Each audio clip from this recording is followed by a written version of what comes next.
Hello, everybody, and welcome back to the Blue Abroad YouTube channel with another episode of The Rest. I'm your host, Aris Amatakos, and Nathan, you're back this week. You've recovered from let's just go with flu-like symptoms.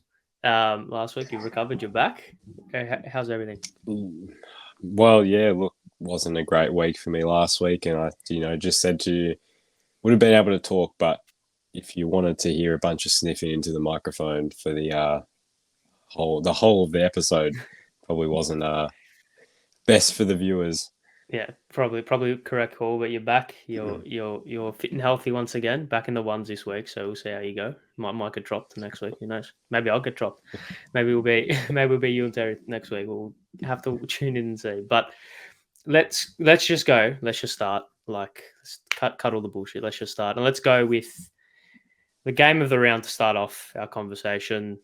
We all know what it was. Geelong, Richmond. I said game of the round. Could it also almost be game of the year? What were your thoughts on it? Yeah, I can back a game of the year because, and I think we talked about this in the mid-season review, but there haven't been a lot of close games like that. Like usually Yeah, it's been not a blowout, but it's been quite one-sided. Most games you look throughout the year, and yeah, these two teams went into it pretty evenly matched, and I don't think the ladder position was very accurate of where the two teams were at. And I think they were very, very even. And look, Geelong, I thought looking at the score earlier, yep, John, I got this. No worries. But Richmond fought back. Yeah, probably produced one of the best games of the seasons, and I would probably think the second half was probably like the best half of football, at least for a neutral fan. yeah. I mean, it was obviously after our game on Saturday twilight. So I got home, caught the second half. It was enthralling viewing. It was very edge of your seat sort of stuff, and it was made all the more intriguing and all the more interesting because of the moment from the match, which it will be discussed long into, which we'll discuss. I don't want to touch on it just yet because I want to speak more about the game, but it will be spoken about for a long period of time. Now, are are these games, because you said there hasn't really been a lot of close games? Obviously, we spoke about that in the mid-season review. Are these games now becoming more of a almost commodity that we're trying to savor and trying to maybe hype up more than they actually are, in a sense? Or are these type of games in their own right as good as everyone makes them out to be? Uh, I think they're as good as everyone makes them out to be. Yeah, I guess when we go back, like even the context of just this week, last weekend, where it's top eight clashes everywhere. I mean, well, I think what was it? It was fourth v seventh. I mean, it lived up to what it should be, like a real sort of finals intensity MCG game. Not sure the Geelong fans would have been too happy about hosting a home game, the MCG against Richmond, yeah. who, Well, you know, that's a do that's a whole that's a whole different conversation. I there's a whole think different conversation. come finals time, we might be having that conversation.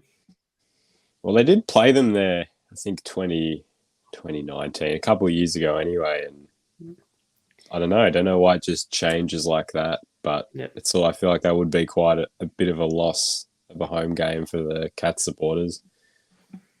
yeah. I mean, I don't.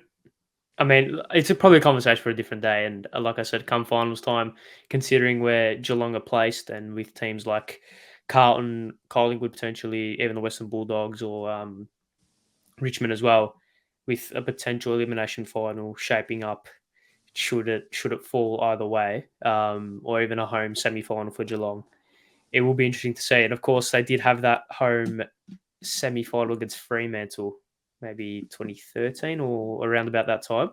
And that didn't end well for them. So maybe it's a blessing in disguise having it at the J. I mean, I think if you Geelong, yeah, grand finals are played at the MCG. I mean, so Yeah, prelims. If they got to a prelim, they wouldn't get it at in those GMHBA games. Yeah, anyway. So I wouldn't complain about it. It's yeah, it's prep, it's preparation, it's a learning experience, and you've got all this footage later on in the year, which probably will come back and be useful to them, assuming they, meet up in the finals. Yeah, 100%. That's conversation for a different day. So we'll go more in depth should the conversation be necessary. But let's go to the moment from that game, and it was a pretty gruesome moment. I didn't actually see it live. I just was listening to it on the radio, and it was Tom Stewart absolutely cleaning up Dion Prestia. And I'm assuming you didn't see it live either. You were in transit at the time. Yeah. So what were you when you immediately thought? Well, my immediate thoughts. I'll start with my thoughts. When I saw it, I thought, "Oh, he's in trouble." I thought it was a. I saw it almost as a borderline of a dog act, which I don't really like saying, especially in footy with the context that surrounds everything. But he's gone late. He's disregarded the ball. He's gone high. Yeah, I just something didn't sit well with me, especially considering the the conversation around head issues or head trauma or head injuries that has come about in the recent years. What were your immediate thoughts on that incident? Well, I'd say similar to what you've said. I guess I sort of viewed it and I thought, geez, like, bit of an average act, Yeah, from someone of that caliber. What annoyed me is afterwards seeing him say he felt ill about it, like, well, tell me why would you even, I don't think he put him, like, it's hard to say, like, why would you put yourself in that position? He yeah, did that with intention. Don't say you feel ill afterwards. You did that for a reason. You had yeah, absolutely like heaps of time to not do that, to just stop yourself. I don't know. I just don't like the way it was treated afterwards. I assume it's just some way of mitigating the actual, result that comes out of the tribunal, which was, I don't know, not happy with that, and I deserves yeah. punishment. It's Yes, of not. course. It's not needed at Yeah, all. I think you're bang on with the mitigation part of it. I think that's almost the club's and Tom Stewart's due diligence to do that because you want to try and get off as much as you can. Um, it was a thing of I think David King said this beautifully on radio. I think it was today. He was like that act in itself was performed so perfectly in terms of Tom Stewart executed what he wanted to execute to perfection. Right? It wasn't clumsy. He didn't fall over and trip into him. It wasn't a flailing arm. It was, and without almost saying that, because by all accounts, Tom Stewart is a nice guy, by all accounts, but it looked premeditated in a sense. It looked calculated, and like David King said, it was executed in terms of that act in itself and what Tom Stewart wanted to get out of that act, almost executed to perfection. Which doesn't help his cause, of course. Um, but like you said, it was referred right to the tribunal, so it's going to be a severe punishment. What are your just if you were to put a number on it? How many weeks? Well, I'd say max 4, but you probably have to. I feel like 4's very pushing it. I think 2 or 3. Interesting. 3 would be good. 2 would be there would need to be good reasoning for 2. I think. Yeah, I think as well. And can we just say we are recording this on Monday night, so I do think the tribunal hearing is tomorrow. So by the time this comes out, everyone would have already known what the outcome is. But the fact for me, and one of the pressing issues is the state Dion Presio was left in, was knocked out cold, and was on jelly legs for minutes afterwards. I don't think I just don't like that act, and I don't like especially the way that Dion Prestia responded to it in terms of how he was. People speak about the act. We need to look at the act, not the what like the repercussions of the act or the consequences based on what the person, like what the umpire in this case was after the act. But I feel like that needs to take precedent because that needs to be the number one issue here because Prestia was knocked out cold and he was not in a good way. He needed to be helped up and almost dragged off the pitch, right? So for me, I think 4 is reasonable. I agree with you in a sense, but I just think everything should be bumped up 1 week. I think 4 for me is standard. I think 3 there need to be good reasoning, and I think 5 would be on the harsher side. I think 4 for me is the appropriate amount of time, considering Andrew Gaff got 8, Barry Hall got 6 or 7. This wasn't obviously as bad as that because it wasn't a right hook to the jaw, but it was still a bad act and it still left Prestia in a bad way. I think 4 is the appropriate number. You think 3? It's going to teeter around those numbers. You'd think. Yeah, well, I can see why you're saying 4, and I think what probably adds to it is like just generally the context of that game. I think, of course, if this, I mean, look, not to say that if it was Geelong v North Melbourne that he wouldn't get 4 weeks if it was against a North guy, but I just think if it's like I'm assuming if he ever did that to a North player, it probably wouldn't affect the outcome of the game. Dion Prestia is someone who does impact the game for Richmond, and you never know. But I guess that leads to the next topic of the whole red card sin bin scenario. A player like Tom Stewart stays on the ground, he makes a big impact. Yeah, of course. And I think what you touched on there, just quick point before we touch on the red card, because that's been a talking point this week that has blown up. With that, what you said about if it was a North Melbourne player or whatever, I think Dion Prestia would have such a big impact on that game, and arguably you'd say with Dion Prestia players, Richmond probably win, considering it was only 3 points. My mind casts back just on a slight tangent and a slight Carlton-related tangent, but Basher Hooley on Jed Lamb all those years ago.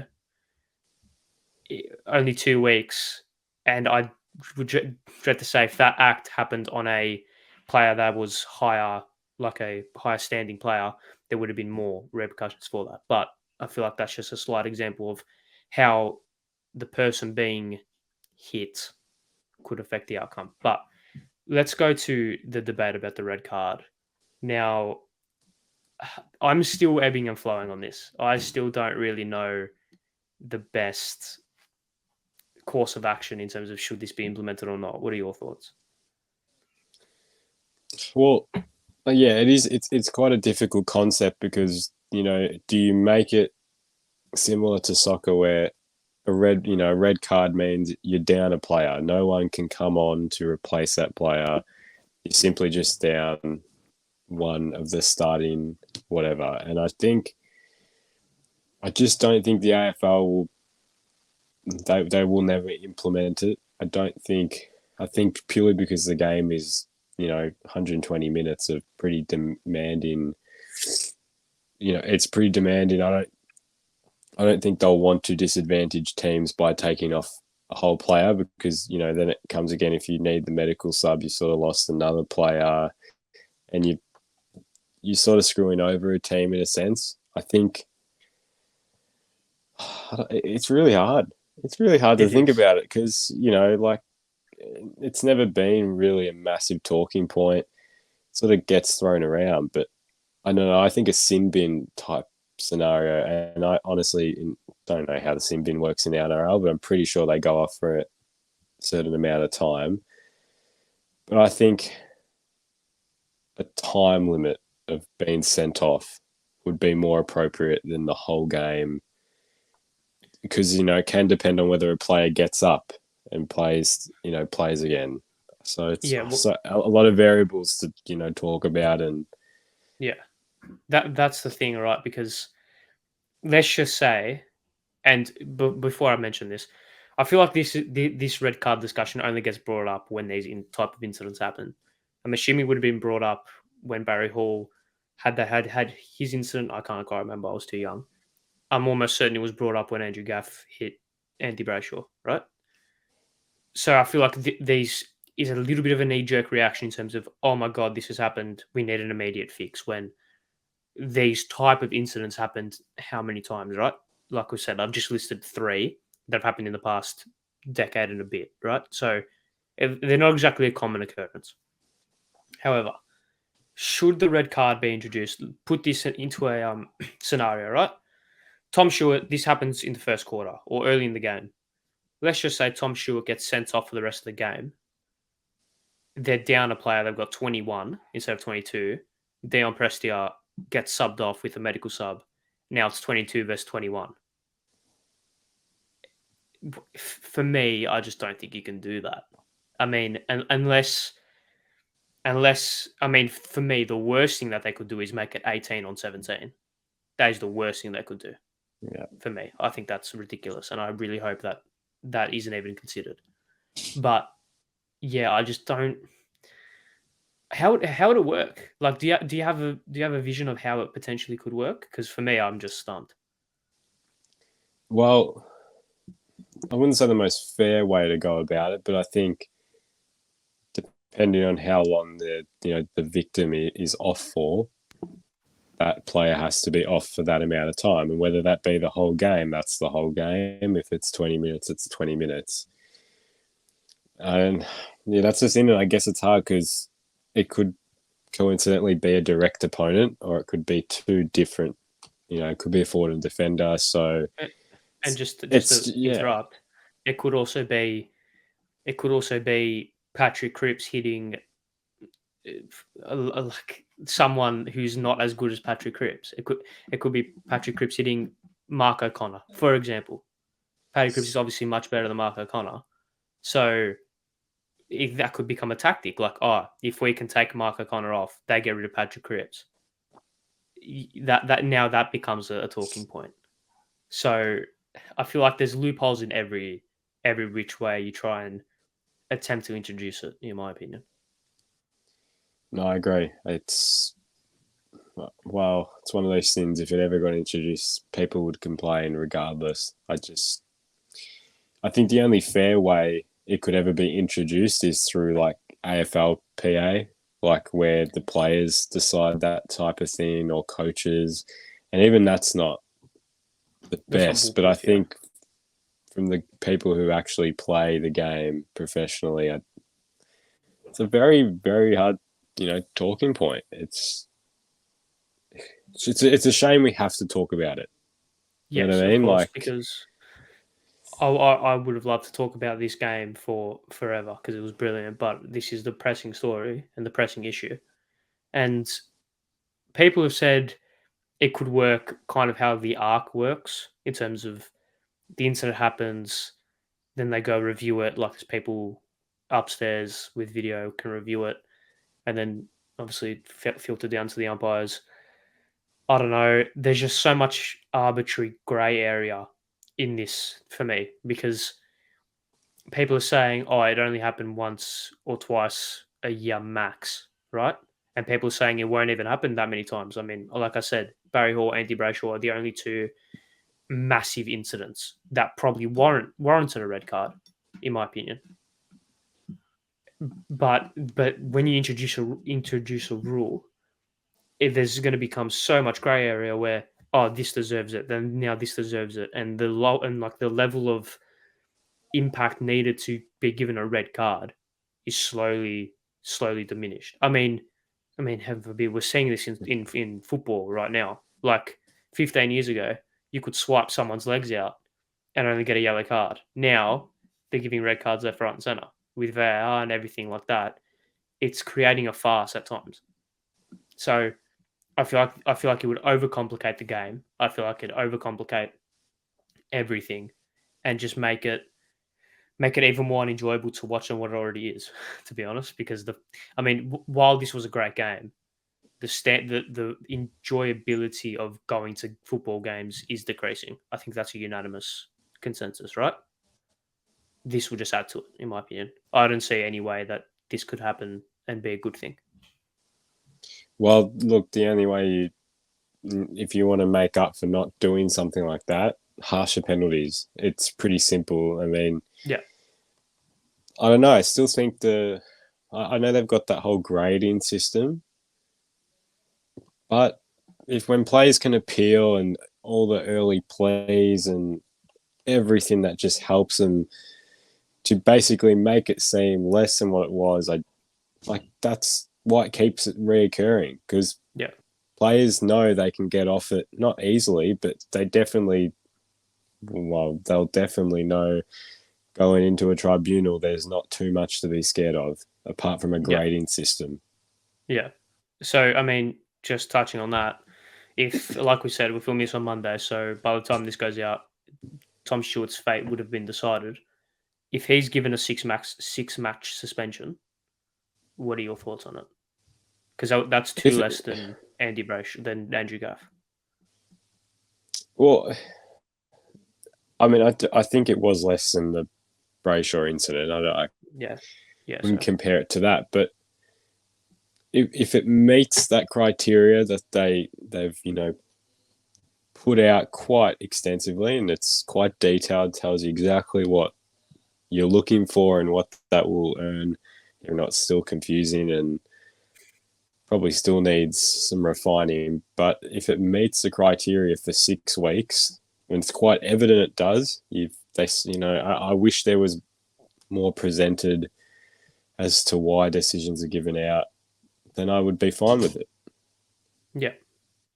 I mean, we're gonna have to wait and see. I mean, it's going to be an interesting night whenever the tribunal happens. I think it's Tuesday, I believe, or even Wednesday night. But yeah, I mean, like I said, we'll have to wait and see. And just furthermore, I feel like an issue which is the overarching issue regarding this is head trauma, which Richmond obviously have been heavily involved or linked, obviously with people that have been involved in their community. Yeah, we're gone from the days where you can just run in and elbow people and punch people in the head without being suspended. Like we have knowledge now of the issues that CTE and all these other blunt force trauma to the head can cause to a person. Yeah, and I think I can't remember who said it, but though in the media, there's like down pressure won't know the damage that he has suffered from this incident until long after, right? Long after everything's been settled. So, I mean, we're seeing the concussion issue being pressed very heavily over the recent times. Yeah, I feel like if the AFL was serious about knocking this action out of the game and putting heavy emphasis on protecting the head, it needs to be at least 4 for me minimum. But the AFL's a farce at times, so it'll probably be 3 in my opinion. I hope he gets 4 at least. I think it'll be 3. Yeah, well, the more you talk about it, I'm leaning now. You're swaying me towards 4 Predict. as a Okay. fair I'm a good salesman, I decision. guess. But okay, yeah. Look, I don't know. Maybe I think it's just I'm saying 2 weeks purely because what we've seen in the past, where it's like honestly, it's normal to do something pretty terrible and get a couple of weeks and you're back on the field. So Yeah. it's more of a like I won't be surprised if it's 2 weeks, but 3 to 4 probably Yeah. the right decision. I mean, let's just cast our minds back to Carlton, North Melbourne, Lewis Young getting 2 weeks for a completely fair bump at that. I think it was Cam Zerha copped to the abdomen and then played on and then kicked a goal after the game or like after that incident, right? He got 2 weeks for that. So obviously, eventually did get off. But if this is 3 or God forbid it's 2 weeks, which I think if it's 2 weeks, that's a farce. Then you're practically saying knocking someone out and having to be unconscious for a good period of time and then having to be on wobbly legs and practically dragged off the field is equivalent to just a bump to the body in which the player just overcame, and then kicked the goal after the incident. I feel like yes, different bumps, but like Has to be 4, in my opinion. I don't know. I'm almost excited about it because I can't wait to see if the tribunal fucks up once again. It's going to be fascinating viewing. It's like I said, the fact it's still happening is enough, but precedents don't exist at the tribunal. Yeah. I've learned, and that's why I don't care anymore. I do not care what a player gets because whatever the decision is I'd like to say 80%. Yeah. Well, inaccurate or just not purposely evaluated. I don't know. I just bit sick of it. Yeah. Of it. Yeah. And it goes back from just previous incidents. So I just, you just leave it and you just say, do whatever, since you can really be quite a dirty player and get away with it. I mean, it's all talk, no action, I think, with the AFL. But let's move on because we could be tying ourselves in knots about this. Now, let's go from the tribunal to the umpires. And I just want to touch on this briefly. The rule of the week, which apparently it's a different rule every single week. This time, 10 meter protected zone. There's been whole sorts of controversy around it. Kane Corns has been very public about it. There were a couple of shocking decisions over the weekend. Do you think it's a good rule being poorly adjudicated or a bad rule just outright? I don't even understand the rule yet.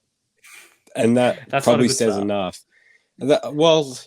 I mean, like that, in all honesty, it confuses me. And probably that is the way that it's adjudicated. And I say this is like my one thing with umpiring, be consistent.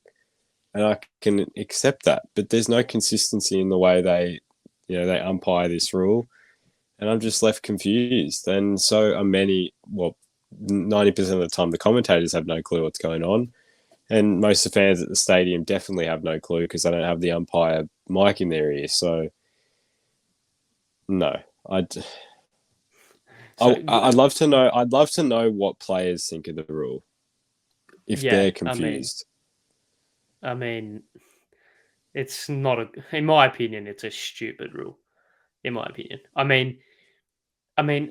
sorry, it's a fine rule in itself because you need to be. You can't just stand next to the player as they're kicking the ball. I get that. That's fine. You need to give them some space, or else there's going to be contest after contest, right? It's poorly adjudicated, and it's actually a good premise, poorly written. Actually, that's what I'm going to go with. It's a good premise, but a poor rule. I think yes, you need to be able to give the kicker space if they give mark or a free kick, whatever. But players that try to separate themselves by running into the player that's going to kick it and then parting ways, that shouldn't be 50. That's ridiculous. And then players just running past trying to get back into position shouldn't be 50 either. There just needs to be common sense. I mean, we remember when the umpire decided to use common sense, Sydney versus Richmond. How about they start using common sense just by playing football? By actually watching football and trying to just figure out what makes sense. Because even people who don't watch footy, if they see the holding the ball rule, right? That makes sense. You can't just hold the ball and just wait to be tackled. You need to get rid of it. That's fine. High tackle, same thing. 50-meter penalty for delaying play. That makes sense. Those rules make sense. This rule doesn't make any sense because if I'm 5 meters, if I'm 3 meters away from you, but you're on one side of the kicker and I'm on the other, I get punished 50 meters and potentially a goal. Yeah, it's a shocking rule. Like Kane Corn said, it's probably going to cost the team a grand final at some stage. So, yeah, I don't know. Just what's wrong with the AFL? Far out. Well, I mean, just one last quickly on this. The one thing I hate about it is that it's a distraction to the umpires that they're watching for that protected zone and the player with the ball simply just runs off their mark when they're not looking and they don't call play on. So the guy's just standing there, not moving like they're meant to, and then plays off when it should be called play on. But if they move and the umpire sees it, they'll get called 50. So I think it's actually just I'd be more focused on the stand rule than protected zone. I think it's quite obvious when someone's intentionally running through the protected area rather than just it fits in the rules, so let's call it. Yeah.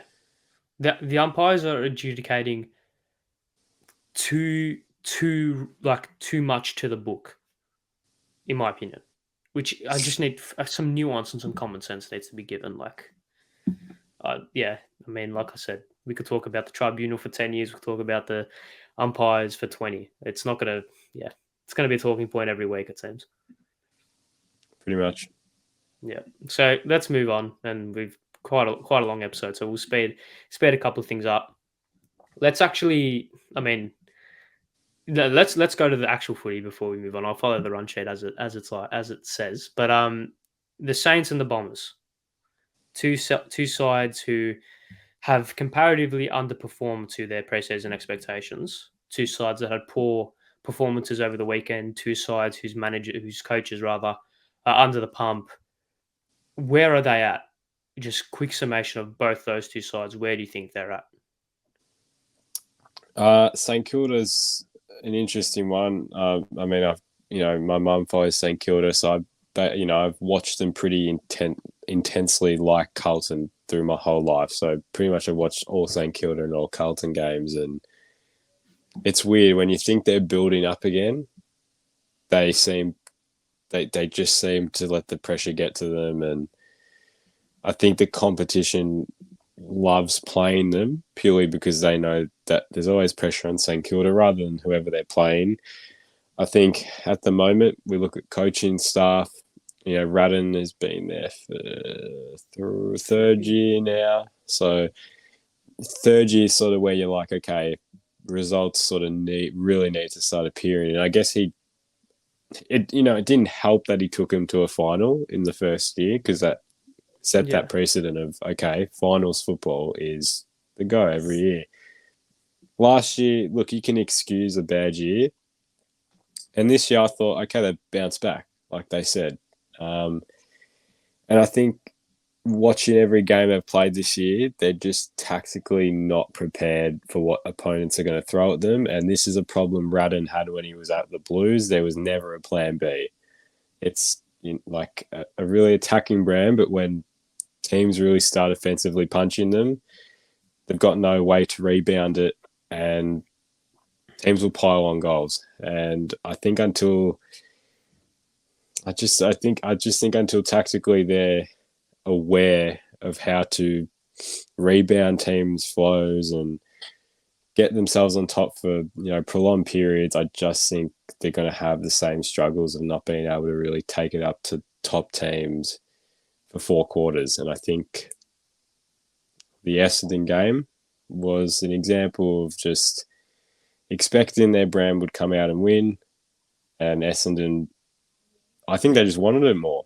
They just wanted it more, and they didn't know how to rebound it because they thought their style would take them over the line in 4 quarters, and it seemed like they would when they came back. That's my St Kilda side. Yeah. You talk about Essendon because I feel like I'll pass Essendon on to you. Okay, I don't really want to speak about St Kilda because we played them Friday night, so I don't want to do any jinxing or anything. But just on the record, I think St Kilda are a fantastic football team. I think they're brilliant. I think they're gonna go undefeated for the rest of the season. Dynasty incoming. They're great. Onto the Bombs now. I kind of laugh at the media reaction given to them because I think it's quite amusing, to be honest. Because they're brave. Yeah, they're very brave. Listen, they're bad, right? I think that's undeniable. That you can't spin it any other way. But everyone just needs to relax because last year, new coach, all that new manager bounce, all the momentum, all the young list, the exciting list, Nick Cox, who's 300 meters tall, Arch Perkins, like Peter Wright kicking 55 goals a game, right? They had everything was working for them last year. Made the final, they lost, right? They lost to a Bulldogs team who made the granny, right? So it's not like they lost to anyone. This year, they've had a couple of setbacks. Stringer hasn't really found his form. Peter Wright is now building into the season as it's progressing, but didn't really start as he finished last year. There's just something not clicking yet for the Bombers, which is okay because they're 2 years into this new regime. It's not going to click like that, and it's like success is never linear, right? That's something that everyone needs to bear in mind. Yes, they were really good this year, and yes, they were poor this year. But we saw with Melbourne, 2018 they were excellent. 2019 they were a shambles. 2020 they rebuilt. 2021 we all know what happened. You can't just make this knee jerk reaction off the back of a poor half season, maybe just over half a season, where they have credits in the bank of making finals last year. Yes, you can say they didn't beat anyone. They only beat one team in the top 8 for the whole year. You can say that, yes, but they also made finals. Like they were there. You can only beat what's in front of you, and they won enough last year to make finals. Credit to them, right? And they lost to the Dogs who made the grand final. It's not like they lost to nobody. So everyone just needs to relax. And as much as Carlton supporters, we like to enjoy the despair that they're currently experiencing. Everyone just needs the media needs to relax. Essendon supporters need to just relax and look at the broader picture of things. I've still got a young list. Like they've still got young players who are coming through, and like I mean, Nick Martin has been outstanding. Ben Hobbs has been fantastic as well. Things will start clicking. It probably won't be this year. And hell, if they finish bottom 4, they get a top 4 pick. That's not going to do much harm to them, is it? So if they've got the pieces there to start building something, go to the draft, hopefully maybe get some free agents in or do some wheeling and dealing in the trade period, and they'll be fine, in my opinion. Yes, they're bad at the moment, but I just think everyone needs to calm down and just look at the broader picture of things. That's my 2 cents. Yeah, like we said, we love watching them in this state. Yeah, I just want to bear in mind if Essendon suck for the next decade, I'm not complaining. I'm just looking at it from a realistic perspective. Yeah, it's not all too bad. Well, I think I haven't watched them too much, but they have a game plan. It's just their skill level is just really poor. They can't hit targets, most of them, which, you can look at it in 2 ways. You can say these are professional AFL players that can't hit targets, but you can say, well, kicking's something you can improve in an off season, and something, things can change. And it's probably similar to the Blues. There's probably a lot of skill errors that were happening continuously last year that things change and you see it's improved a lot. But I think another thing, it's similar to all the big Vic clubs, it's a culture of winning. So like when it isn't going your way, it's like, geez, you guys are terrible. Yeah. What is this? No effort, no intensity. And look, no team ever wants to lose continuously. And look, unless you're a team like North, where clearly the culture is there is no cohesion in like team spirit, whatever. But team like Essendon, team like Richmond, Carlton, Collingwood, like they're not trying to lose intentionally. So I do agree with you. I think it's just a time thing, and I don't think they can get worse. I think this is the lowest they can go. Yeah. Yeah, I agree in that statement. And of course, the loss to West Coast wasn't great, but like West Coast, as much as they've been poor, they still have really good players. Like Josh Kennedy is still an elite forward. Like I don't think, like Essendon don't have an elite player based off this season. Josh Kennedy has been very, very good this season. So like that's a microcosm of where those 2 teams are at. I don't think I think they're bad. I don't think you can spin it any other way. But I don't think it's panic stations, throw the book at them and make this drastic change, because it's been a year and a half of the Rutten regime. Just everyone, like, I don't know what's going on in the inner workings of the club. Essendon supporters would have a far better idea of what their internals would be, just like we would have, just like last year, we had a feeling about the turmoil that happened, which caused the mid-season review. So I think from an external perspective, everything is going to be fine. But yeah, with all that saying, it is very funny seeing them suck, and I hope it could continue for years and years to come. I can't spoil it. Yeah, like I'm Yeah. 50-50, I agree, but like as much as I like hate to say, like a good Essendon is good for the competition. Yes, of course. Just like a good Collingwood is good for the competition, and I think they would say the same about us because, yeah, we yeah, you want the big clubs playing well, and Essendon are a big club, so yeah. Let's move on and let's go back to the umpires ever so briefly, and we spoke about this a little bit off camera or off filming. The Collingwood GWS game was a game that was, I mean, we're not going to speak about the game, but let's speak about two umpiring decisions that occurred. One of them, which was very, very controversial. The other one was more just bemusing and confusing than anything. Let's start with side bottom. Let's start with that.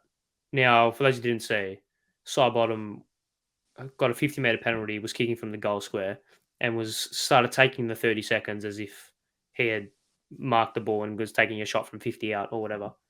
The umpire called play on before the 30 seconds was up and was saying, well, if you're going to take the piss, I'm going to call you play on.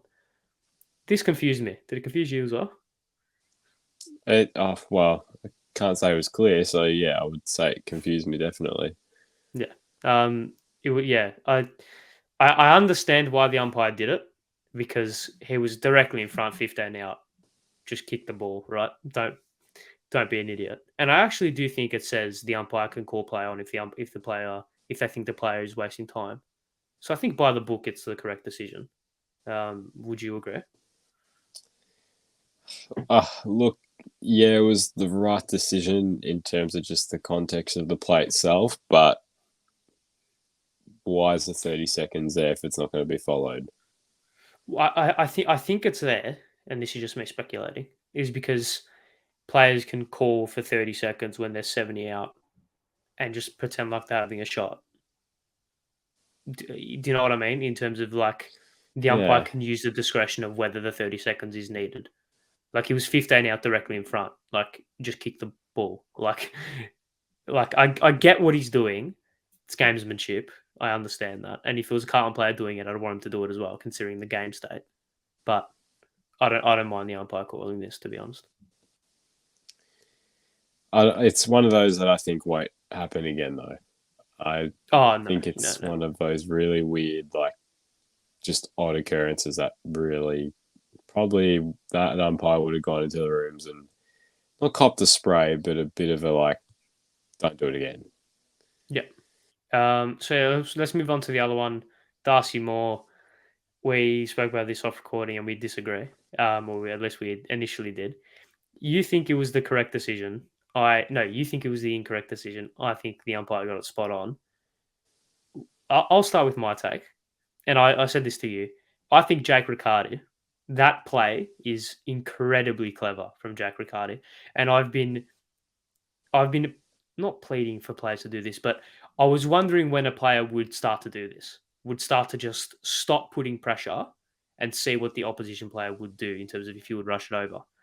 We saw it. Jake Riccardi stopped and Darcy Moore rushed the ball through without knowing that Jake Riccardi was nowhere near him. Before we start on discussing it, if Jake Riccardi follows Darcy Moore to the goal line, that doesn't get given, correct? Yeah. Yeah, okay.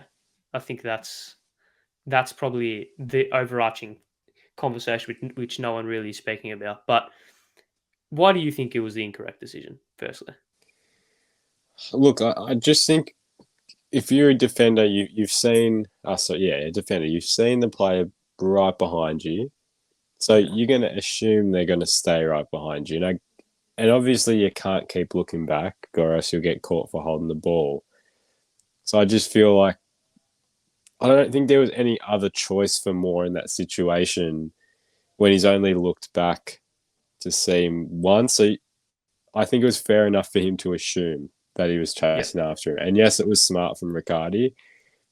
Fair play, did what he, did the smart thing. But I just think I don't know. It's just like if that happened to a Carlton player, I would I'd be be fuming. fuming. Yeah. And it's just, I think it was just, I could understand the frustration, like just a wet game where the ball is, just wobbling around. If it was a dry game, I could see both sides of it pretty fairly, but I just think the conditions, you're a defender, fullback, under perceived pressure originally, and then obviously not. Umpires see it right in front of them. They see everything. You're a defender, you just see once, and that's it. Yeah. Yeah. I am going to be a little bit hypocritical here because I did say that the umpires need to use common sense more instead of calling it to the book. Common sense says this is not deliberate, right? That common sense says that, and logic dictates that Darcy Moore had no idea Jack Riccardi had stopped, was rushing the ball through under perceived immediate pressure. However, by the book, he did kick the ball from outside or he did dispose of the ball from outside the 15 meters or whatever it is. And he actually did touch it before it went through as well. I'm not sure if that played any part of the decision-making process, but by the book, it's deliberate. Common sense says just don't give that deliberate. There's no point because it really wasn't. And I'm going to be hypocritical and say that it was the correct call. But like I said, if I was a Carlton player, I'd be fuming. So, I mean, what do we know really? Let's be honest. Was that in front of the GWS cheer squad or Collingwood cheer squad? I think it might have been the Collingwood cheer squad. I think That is a real. You got to have some guts to do that. I got to say. Yeah, especially against Collingwood cheer squad. Jesus Christ. That is scary. Very scary. All right, let's finish up before we get on to the moment around the last talking point. This was built up to be the round of all rounds, the mystical perfect round. Everyone plays everyone in the top 8. There's 8 pointers, left, right, and center. Was this round actually exciting? Yes or no? Yes. I mean, not for the games I think we thought would be. So, example, Melbourne, Brisbane, no. Yeah. No. I'll replace that with Port Adelaide and Gold Coast. Yes. Look, I think saying Carlton Frere might be a bit of a stretch, though. No. I feel like it was good. Yeah, maybe it was good for Carlton us. supporters. It was good for really Carlton good supporters.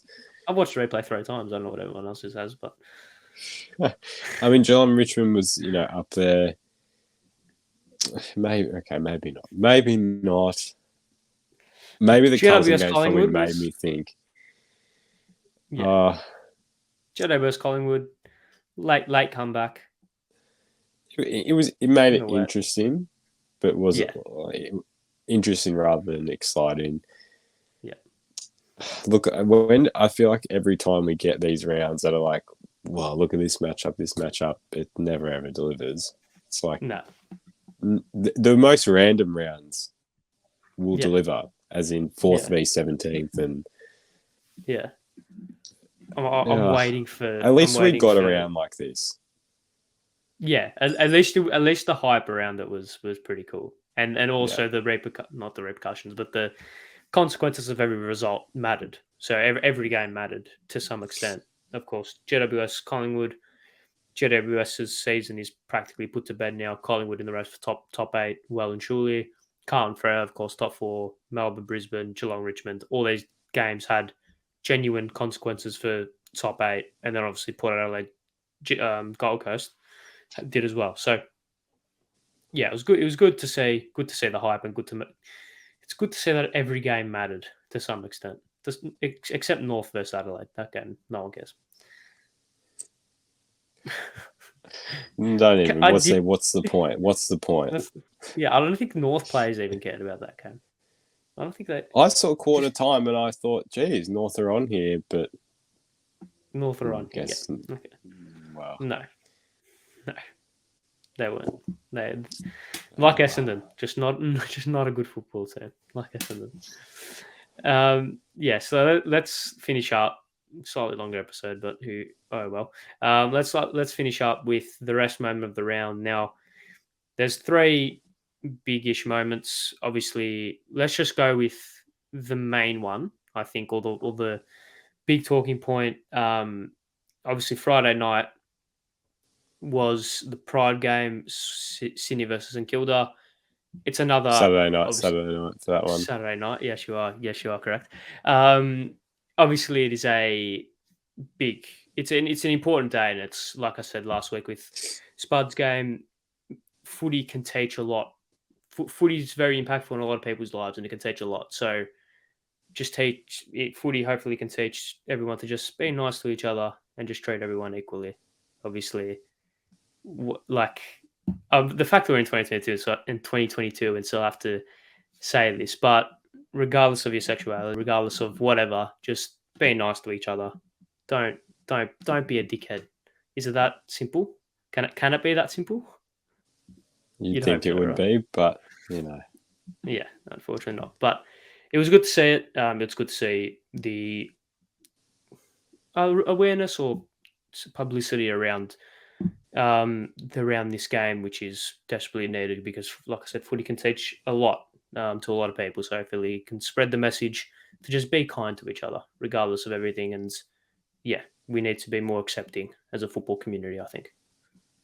Yeah, well, look, it was footsteps in the right direction. I mean, I think, men are probably the worst at being open to each other. And I guess because of that stigma around, like, a lot of straight men in AFL, it's like you seem like an outsider. And I think that would definitely be difficult. And I think this showcases that whole thing, everyone's equal. And I think we've seen it in, at least for soccer, we've seen Josh Cavallo from Adelaide. He's come out as gay, and Adelaide fully, they've supported that, jumped on that. They had Pride Guernseys as well. If anyone follows the A League, but I think the AFL, the men's competition, probably has a bit to go. You compare to the AFLW, every team's got their own Pride Guernsey. It actually feels like a competition wide event rather than just here's one game that says we care. I don't know. Yeah. That's still a bit to go, but it's good that it's there. Yeah, it's. I mean, you can't step without, you can't run without walking. Put it that way. Yeah. So we're making the steps. Long way to go, of course. There's a long way to go with everything, but important steps in the right direction, and hopefully, like with the AFLW, I think it's a lot more present in that league and in that community. Hopefully, it can be translated to the AFL men's competition sooner rather than later, because just we're all human, man. Come on, it's like I said, 2022 should a conversation we shouldn't be having, but we are. Yeah, it's one of those things, isn't it? Yep, spot on. Yeah. Okay. So, and also a couple of other things. Tigers Cats last 10 minutes. I just felt like that is something that, I watched that again earlier today. Watch that last 10 minutes once again because it's enthralling viewing. There's a lot of things. There's very stimulating that last 10 minutes. A lot of things happening. Bodies flying everywhere. Pressure footy. Classy footy at times. It was good to watch. And David Mundy broke some sort of record. What did he break again? I'm pretty sure it was top. He moved into 10th for all-time games played in the AFL/VFL era. So I think it was 316 or 366, one of the two. It was one. It was a 6 at the end of it, but there you go. Well, it doesn't help that I've just written. So it doesn't help that I just wrote Mundy's very old on the run sheet, but that's a different story. Well, look, that's pretty impressive. I mean, to go for that long in this, I don't even remember when he started. At least put it this way, I don't think we remember football when he started. Definitely not. And he's improving year on year as well, which is weird.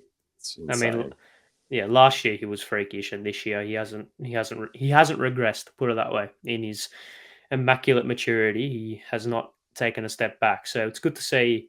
I love the elite of the game. I like to see the elite, like the veterans, do well. So yeah, it's good to see one of the stalwarts of the competition just keep on keeping on. It's good to see. Yep. Okay. Anything else, Nathan? Anything else? Any other talking points? Nah, well, mate, this is a long episode, our longest yet, but a lot of good talking points. Yes, a lot of important talking points as well. So that's enough for this episode. Just touching on an hour, so that is a record for this series, I'm pretty sure. Thank you all very much for watching. Nathan, thank you for joining me once again. Leave your thoughts in the comment section below, and see you guys next time. Goodbye.